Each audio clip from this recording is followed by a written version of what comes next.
ओम शांति। 23 मार्च की बाबा की मुरली।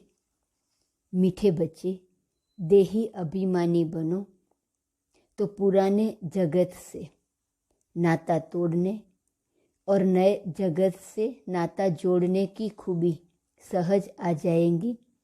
एक बाप से लव जुट जाएगा। प्रश्न, किन बच्चों का बुद्धि योग पारलौकिक माता पिता से सदा जुटा हुआ रह सकता है?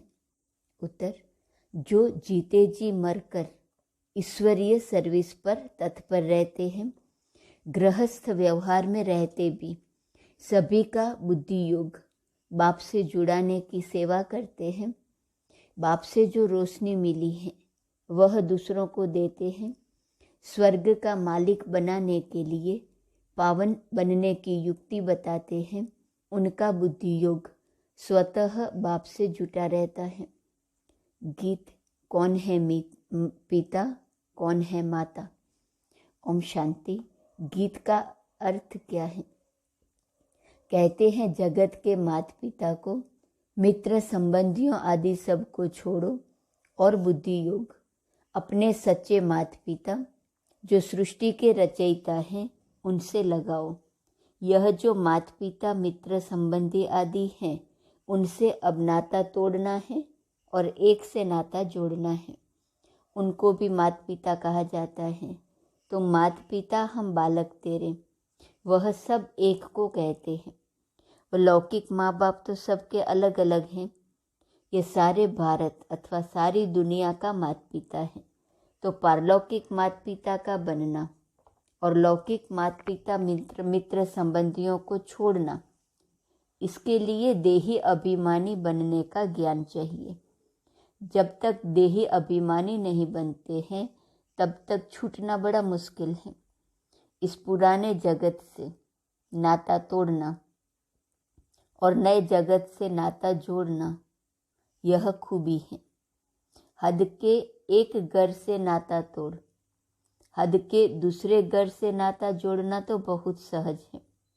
हर जन्म में तोड़ना और जोड़ना होता है। एक माता पिता मित्र संबंधियों को छोड़ा और दूसरा लिया। एक शरीर छोड़ा तो फिर माता पिता मित्र संबंधी गुरु आदि सब नए मिलते हैं। यहाँ तो है जीते जी मरने की बात। जीते जी पारलौकिक माता पिता की गोद में आना। इस कलयुगी जगत के माता पिता आदि सबको बुलाना है। यह बाप तो है, फिर माता भी कैसे हैं? यह है गुह्य बात। बाप यह शरीर धारण कर इनसे फिर अपना बच्चा बनाते हैं। परंतु कई बच्चे यह बात घड़ी घड़ी भूल जाते हैं। अज्ञान काल में कभी माँ बाप को भूलते नहीं हैं। इस माँ बाप को भूल जाते हैं क्योंकि यह है नई बात।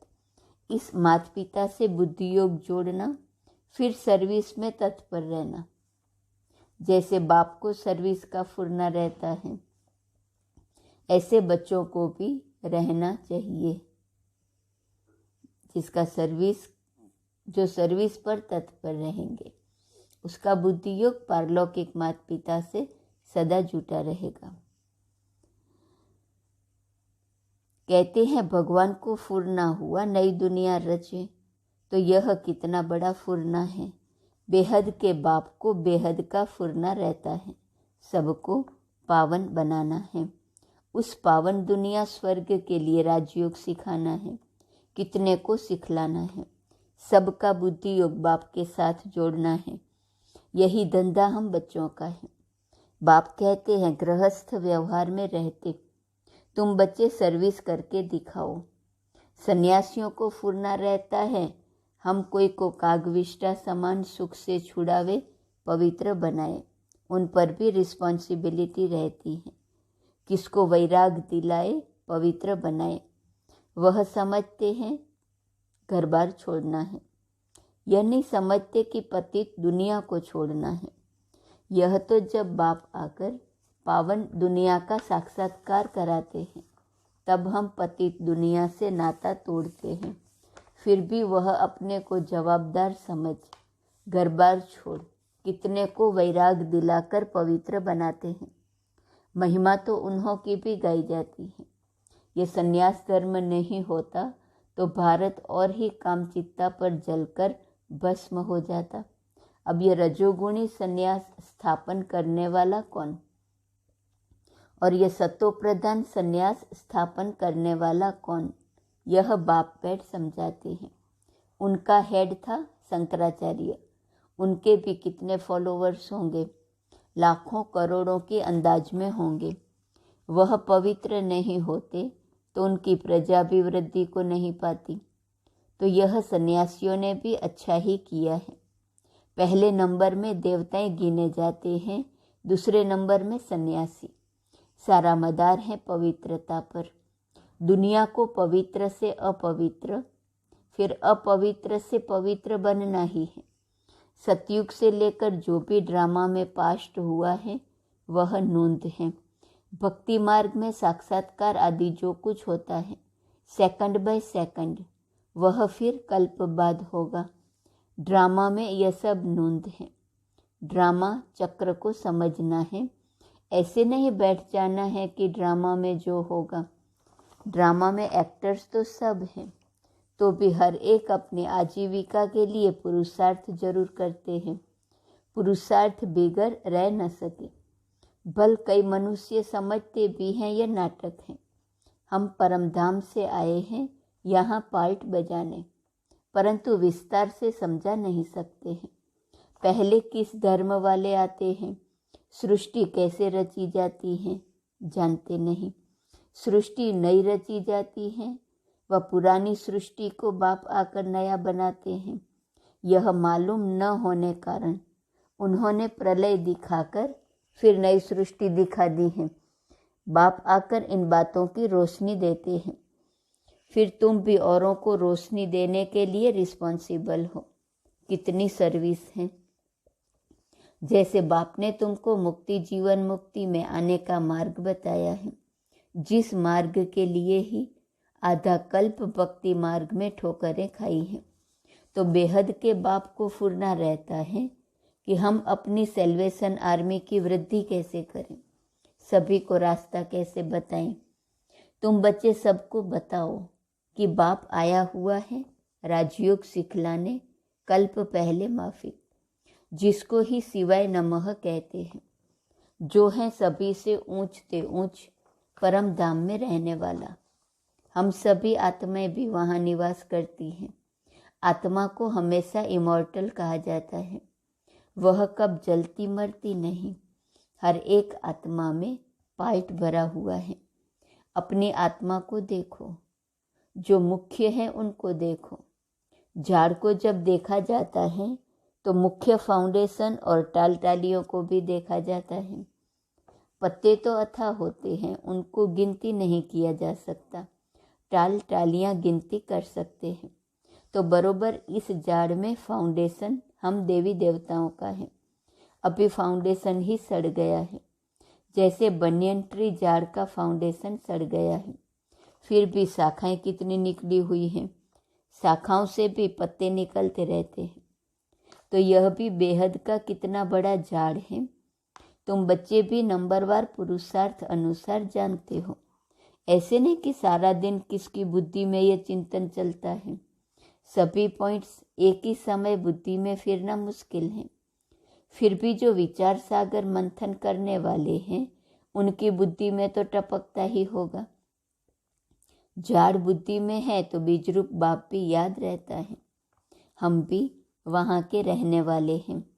फिर इस झाड़ में हम ही ऑलराउंड आते हैं, आदि से अंत तक। जब तुम पतित जड़ जड़ीभूत अवस्था में आते हो तो सारा झाड़ आ जाता है। पहले पहले जो थे वह भी अब पुराने हैं। पिछाड़ी वाली टाल टालियाँ भी पुरानी हैं। जो सर्विसेबल हैं उन्हों को ओना रहता है। हम बाबा के मददगार हैं, मनुष्यों को फिर से देवता बनाने के लिए। यह समझाना पड़ता है। तुम सो देवता थे, सो क्षत्रिय बने। 84 जन्मों की जन्मपत्री तुम ही बता सकते हो। तो यह बातें जब बुद्धि में टपकती रहेंगी तब किसको समझा सकेंगे। चिंतन चलना चाहिए। हम बच्चे बाबा के साथ मददगार हैं, तो बुद्धि में आना चाहिए कि हम किसको ड्रामा का राज कैसे समझाएं, उन्हों का योग बाप के साथ कैसे जुटाएं, मनुष्य से देवता बनाने का पुरुषार्थ कराएं, अर्थात बाप से बेहद का वर्षा लेने का मार्ग बताएं। जिनको बाप द्वारा मार्ग मिला होगा वही बताएंगे। बाप ही आकर राजयोग सिखलाते हैं अथवा जीवन मुक्ति के गेट्स खोलते हैं। ऐसे सारा दिन विचार सागर मंथन करना चाहिए और स्वभाव भी बहुत मीठा धारण करना है। किसके भाव स्वभाव में जलना व मरना नहीं है, सहन करना है, अपनी सर्विस करनी है। जितना हो सके सर्विस में टाइम देना चाहिए। अपने से पूछना है, हम बाबा बाबा कहते हैं, बाबा को ऑनर रहता है बेहद सर्विस का। मैं बाबा का बच्चा क्या कर रहा हूँ, मुझे कितनी सर्विस करनी चाहिए। टाइम तो बहुत मिलता है, तरस पड़ना चाहिए। बेचारे सभी बाप से बिछुड़े हुए हैं, धक्का खाते रहते हैं, पाप करते रहते हैं, बाप से बेमुख कर सबको मुंजाते रहते हैं। तुम ब्राह्मणों का काम है सबको ज्ञान सुनाए सन्मुख लाना। तुम ब्राह्मण हो, गीता के भगवान के सच्चे सच्चे बच्चे। तुमको अथॉरिटी मिली हुई है, तुम्हारी बुद्धि में गीता का ही ज्ञान है। जो समझा नहीं सकते उनको हम ब्राह्मण नहीं कह सकते, हाफ कास्ट व क्वार्टर कास्ट कहेंगे। नाम ब्राह्मण है, धंधा शूद्र पने का करते हैं, बुद्धि शूद्र पने की है। अजमेर में पुष्करनी ब्राह्मण रहते हैं तो वह गीता शास्त्र आदि सुनाने वाले होते हैं। उन्हों का धंधा ही यह है, धामा खाना उनका काम नहीं है। उनका सिर्फ काम है शास्त्र सुनाए दक्षिणा लेना। अब तुम तो हो सच्चे सच्चे ब्राह्मण, बेहद बाप के बच्चे। प्रजापिता ब्रह्मा बेहद प्रजा का बाप है न, और शिव बाबा है सभी आत्माओं का बाप। उनका निवास स्थान है परम धाम में। वही पतितों को पावन बनाने वाला है, इसलिए सारी दुनिया उनको याद करती है। ओ गॉड कहते हैं तो निराकार ही बुद्धि में आता है, परंतु गुरुओं की जंजीरों में फंसे हुए हैं। जिन देवताओं की पूजा करते हैं उनके ऑक्यूपेशन का पता नहीं है, वह भी जैसे गुड्डे गुडियाँ समझ पूजा करते हैं, ऑक्यूपेशन जानते नहीं, इसलिए गुडियों की पूजा कहा जाता है। तो कितना फर्क रहता है, ढेर के ढेर मुंजे हुए हैं। देवताओं की सूरत और सीरत, मनुष्य की सूरत और सीरत में दिन रात का फर्क है। मनुष्य गाते हैं आप सर्वगुण संपन्न, हम नीच पापी हैं। अगर ऐसा कहते हैं तो भला उनको ऐसा बनाने वाला कौन था? अभी तो बरोबर नर्क है, फिर स्वर्ग का मालिक क्या हम बन सकते हैं? यह ख्याल कभी मनुष्यों को उठता नहीं है। तुम बच्चों को कभी यह ख्याल थोड़े उठा होगा कि हम ऐसे कब बनेंगे। सिर्फ भक्ति करते रहे। अभी तुम जानते हो हमको सो देवता बनना है, राजधानी में ऊंच पद पाना है, इसलिए पुरुषार्थ करते हैं। अंदर आना चाहिए। अगर हमारा शरीर छूट जाए तो हम किस पद को पाएंगे? तुम पूछ भी सकते हो, अगर हम मर जाएं तो क्या पद पाएंगे? तो बाबा झट बता देंगे, तुम पाई पैसे का पद पाएंगे, व 8 आने का 12 आने का व कौड़ी का पद पाएंगे। प्रजा को कौड़ी पद कहेंगे। दिल दर्पण में अपनी शकल देखो, कोई बंदरपना तो नहीं है। अशुद्ध अहंकार है नंबर 1। काम क्रोध को भी जीत लेवे, परंतु देह अभिमान है पहला नंबर दुश्मन। देही अभिमानी बनने से ही फिर और विकार ठंडे होंगे। देही अभिमानी तब बने जब बाप के साथ लव जुटे। देह अभिमानी का लव जुट न सके तो देह अभिमान छोड़ने में बड़ी मेहनत चाहिए। देही अभिमानी बड़े हर्षित रहते हैं। देह अभिमानी का चेहरा मुर्दों जैसा रहता है। तो पहली मुख्य बात है देही अभिमानी बनना, तब बाप भी मदद करेगा। निर्विकारी तो बहुत रहते हैं, परंतु मैं आत्मा हूँ, बाप की याद रहे, यह घड़ी घड़ी भूल जाता है, इसमें फेल हो जाते हैं। अशरीरी नहीं बनेंगे तो वापस कैसे जाएंगे। सर्विस का बहुत फुरना रहना चाहिए जिससे बहुत मनुष्यों का कल्याण हो। देह अभिमानी कहाँ भी जाएगा तो फेल हो आएगा। देही अभिमानी कुछ न कुछ तीर लगा कर आएगा। महसूस करेंगे कि फलाने ने बात तो ठीक कही थी। योग जुट जाए तो सर्विस का फुरना भी हो। उसमें पहले पहले तो अलफ पर समझाना है, जास्ती तिक तिक से तंग हो जाएंगे। पहले सिवाय नमः 3 तबक का भी समझाना है। एक निराकारी दुनिया जहाँ परमपिता परमात्मा और आत्माएं रहती हैं, बाकी है स्थूल और सूक्ष्म वतन। स्वर्ग में लक्ष्मी नारायण का राज्य था, अब नहीं है। फिर हिस्ट्री रिपीट होंगी। आगे कलयुग था, फिर सतयुग हुआ, अब फिर कलयुग की हिस्ट्री रिपीट हो रही है। तो अब फिर सतयुग की हिस्ट्री भी रिपीट होंगी। इसमें ही मजा है, बहुत अच्छी पॉइंट्स हैं। अच्छा, ब्राह्मण कुलभूषण सभी बच्चों प्रति माता पिता बाप दादा का याद प्यार और गुड मॉर्निंग। रूहानी बाप की रूहानी बच्चों को नमस्ते।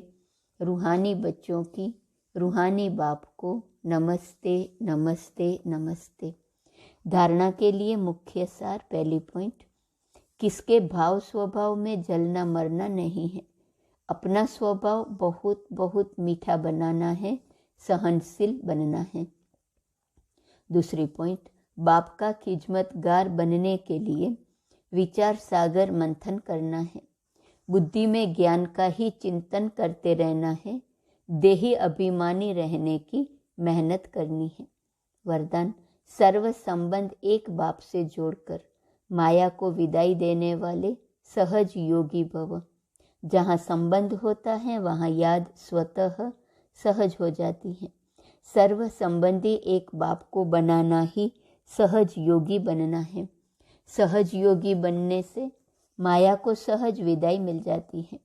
जब माया विदाई ले लेती है तब बाप की बधाइयाँ बहुत आगे बढ़ाती हैं। जो हर कदम में परमात्मा दुआएं, ब्राह्मण परिवार की दुआएं प्राप्त करते रहते हैं, वह सहज उड़ते रहते हैं। स्लोगन, सदा बिजी रहने वाले बिजनेसमैन बनो तो कदम कदम में पद्मों की कमाई है। आज का स्वमान, मैं बचत करने वाली हूँ। अव्यक्त इशारे की पॉइंट है 23 मार्च। अगर अटेंशन देकर के कोई भी चीज़ की बचत करते हो तो चाहे बचत थोड़ी हो लेकिन बचत की खुशी एक्स्ट्रा होती है। अगर 10 पाउंड या डॉलर खर्च होना है और आपने 1 पाउंड या डॉलर बचा लिया तो 1 पाउंड की बड़ी खुशी होगी कि बचा कर आए हैं। तो ऐसे हर बात में संकल्प, बोल और कर्म में बचत करनी है। ओम शांति।